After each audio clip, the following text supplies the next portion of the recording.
علیہ اجمعین۔ صحابہ کا مرتبہ بہت بلند اور اعلیٰ ہے، بہت عرفہ ہے۔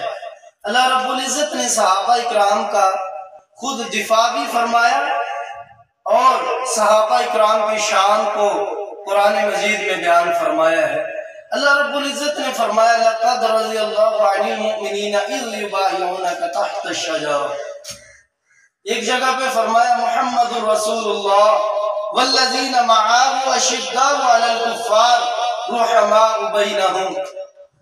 اور ایک دوسرے مقام پہ اللہ تعالیٰ فرماتے ہیں رضی اللہ عنہم ورضوا عنہ، میں ان سے راضی ہو چکا ہوں وہ بھی مجھ سے راضی ہو جائے۔ صحابہ کا مرتبہ بہت بلند ہے، خدا کی قسم۔ صحابہ اکرام کو اگر کوئی تان و تشریح کا نشانہ بنائے گا، اگر کوئی زبان درازی کرے گا تو اس کی زبان بدھی سے کھینچ دی جائے گی۔ اس کے اگر ہاتھ صحابہ کی عزت کی طرف بڑھیں گے تو اس کے ہاتھ کاٹ دیے جائیں گے۔ اگر کوئی شخص صحابہ کو برا بھلا کہتا ہے، ان پہ تان و تشریح کرتا ہے، تو خدا کی قسم اس سے بڑا مرتد بدبخت، اس سے بڑا زندیق کافر دنیا پہ کوئی نہیں۔ تو بہرحال صحابہ اکرام کے بارے میں ہمیں صحیح عقیدہ رکھنا چاہیے۔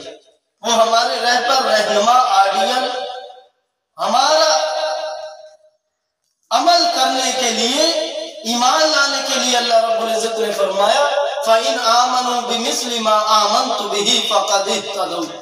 اگر تم ایمان لانا چاہتے ہو تو صحابہ کی طرح لاؤ۔